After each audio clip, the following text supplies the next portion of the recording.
शराब माफिया की बात करते हैं तो इनके पूर्व मंत्री के घर से स्कूल से ट्रक के ट्रक शराब पकड़े गए थे, उनको उल्टा लटका करके सीधा करने का भारतीय जनता पार्टी परसेप्शन की राजनीति करना चाहती है। अब परसेप्शन की राजनीति करने वाली भारतीय जनता पार्टी जनता के बीच में जनता के द्वारा ठुकरा दिए गए पार्टी है। जनता अब इनको सुनना भी पसंद नहीं करती है। अमित शाह लगातार बिहार का दौरा कर रहे हैं, लेकिन बिहार के लोग सब समझते हैं कि ये जुमलाबाज है। भारतीय जनता पार्टी या जनता दल यू के नेता कर रहे हैं, उस राजनीति में कोई दम नहीं है।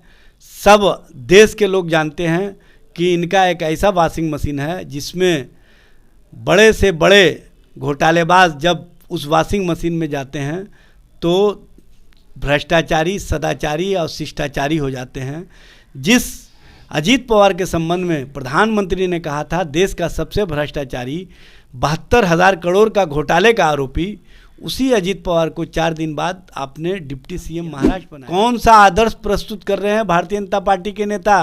प्रधानमंत्री नरेंद्र मोदी जी, अमित शाह जी, ये स्पष्ट कर दीजिए ना। जो भी कार्य हो रहे हैं वो कार्य दिख रहे हैं कि आपके साथ जो जाते हैं वो भ्रष्टाचारी, सदाचारी हो जाते हैं, और जो आपके खिलाफ मुखर होते हैं वो सदाचारी भी होते हैं। तो उनको आप भ्रष्टाचारी बनाने के लिए हर तरह का छल और प्रपंच करते हैं, ये बताने की आवश्यकता। नमस्कार, आप देख रहे हैं जनतक न्यूज और मैं हूं आपके साथ दिव्या पांडे। इस वक्त हम बात कर रहे हैं राजद के प्रवक्ता एजाज अहमद से। इनसे बात करें कि अमित शाह जो हैं, पहले उन्होंने भरी मंच से कहा है कि भूमाफिया और भ्रष्टाचारियों को सीधा उल्टा लटका देंगे। क्या कहिएगा? अमित शाह ये कह के गए हैं कि उल्टा लटका देंगे। सबसे पहले तो सबको पता है कि माफिया किनके साथ है और सत्ता के लोग माफियाओं को किस तरह से संरक्षण देते रहे हैं, ये बताने की आवश्यकता नहीं है। शराब माफिया की बात करते हैं तो इनके पूर्व मंत्री के घर से स्कूल से ट्रक के ट्रक शराब पकड़े गए थे, उनको उल्टा लटका करके सीधा करने का काम कीजिए। जो इनके यहाँ बालू माफिया हैं, उनके यहाँ ईडी के छापे पड़े थे और ईडी ने उनके लगभग 26 करोड़ रुपए जब्त किए हैं। जो जनता दल यू के एमएलसी हैं, उनको उल्टा लटका करके सीधा कीजिए। अब तक आप लोग अपनी पार्टी में उनको बनाए हुए हैं, तो ये कौन सी राजनीति है, कौन सी सोच है, स्पष्ट कीजिए ना। भारतीय जनता पार्टी परसेप्शन की राजनीति करना चाहती है। अब परसेप्शन की राजनीति करने वाली भारतीय जनता पार्टी जनता के बीच में जनता के द्वारा ठुकरा दिए गए पार्टी है।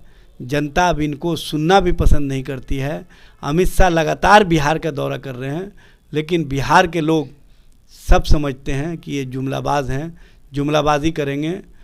जब हम लोग महागठबंधन सरकार थी तो इन्होंने नवादा में भी इसी तरह की भाषा इस्तेमाल की थी, और किस तरह से इनके ही पार्टी के पूर्व विधायक सासाराम के मामले में पकड़े गए थे, ये बताने की आवश्यकता नहीं है। और फिर इस तरह का मामला इन्होंने कहा है, इनके ही लोग कहीं ना कहीं कटघरे में खड़े हैं। समय आने दीजिए, सब सीधे हो जाएंगे। समय का इंतज़ार है, और समय सबके साथ नहीं होता है। समय उसी के साथ होता है जो जनता और जनता के हित में सोचता है। और हम जनता के लिए, जनता के हित के लिए, जनता के सवालों पर खड़े हैं। इसीलिए जनता का विश्वास हम जीत चुके हैं, और जन विश्वास जीतने के कारण ये बेचैनी और बौखलाहट में इस तरह का प्रलाप कर रहे हैं। लेकिन तो कह रहे हैं कि जिस तरह से राजद के दो लालू यादव के करीबी नेता हैं, विधायक हैं, उनके घर पे लगातार ईडी आईटी वाले छापा दिए हुए हैं, एक को तो अरेस्ट भी किया गया है। देखिए, सबसे बड़ी बात यह है कि सबको पता है कि एजेंसियां किस तरह से काम करती है, और ख़ास तौर से एजेंसियों के संबंध में पूर्व मुख्य न्यायाधीश रमन्ना साहब ने जो कहा था कि इन एजेंसियों को अपनी विश्वसनीयता बनाए रखने के लिए बेहतर ढंग से काम करना चाहिए, और इन एजेंसियों की विश्वसनीयता के लिए केंद्र सरकार को अलग से आयोग बनाने चाहिए। लेकिन भारतीय जनता पार्टी और केंद्र सरकार इस दिशा में कोई पहल नहीं की, उल्टे इन एजेंसियों को किस तरह से इस्तेमाल कर रही है ये बताने की आवश्यकता नहीं है। आईईडी के जो चेयरमैन रहे हैं, उनके संबंध में माननीय सर्वोच्च न्यायालय का क्या टिप्पणी आया था, ये बताने की आवश्यकता नहीं है। इसलिए जो राजनीति भारतीय जनता पार्टी या जनता दल यू के नेता कर रहे हैं, उस राजनीति में कोई दम नहीं है।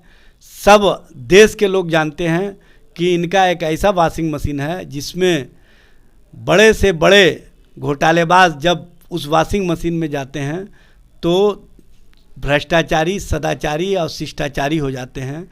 जिस अजीत पवार के संबंध में प्रधानमंत्री ने कहा था देश का सबसे भ्रष्टाचारी, 72,000 करोड़ का घोटाले का आरोपी, उसी अजीत पवार को 4 दिन बाद आपने डिप्टी सीएम महाराष्ट्र बनाया।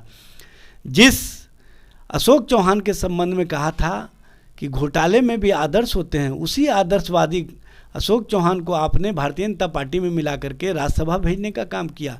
कौन सा आदर्श प्रस्तुत कर रहे हैं भारतीय जनता पार्टी के नेता? प्रधानमंत्री नरेंद्र मोदी जी, अमित शाह जी, ये स्पष्ट कर दीजिए ना। जो भी कार्य हो रहे हैं वो कार्य दिख रहे हैं कि आपके साथ जो जाते हैं वो भ्रष्टाचारी, सदाचारी हो जाते हैं, और जो आपके खिलाफ मुखर होते हैं वो सदाचारी भी होते हैं। तो उनको आप भ्रष्टाचारी बनाने के लिए हर तरह का छल और प्रपंच करते हैं, ये बताने की आवश्यकता नहीं है। चलिए, ये थे आज़ाद अहमद। इन्होंने कहा कि अमित शाह जिस तरह से बयान देकर गए हैं कि उल्टा लटका देंगे, तो ये राजद के लोगों का कहना है कि समय का इंतजार कीजिए, उल्टा कौन लटकेगा और सीधा कौन लटकेगा ये समय तय करेगी। फिलहाल हमारे वीडियो में इतना ही है। आप लोग देख रहे थे जनतक न्यूज़। धन्यवाद।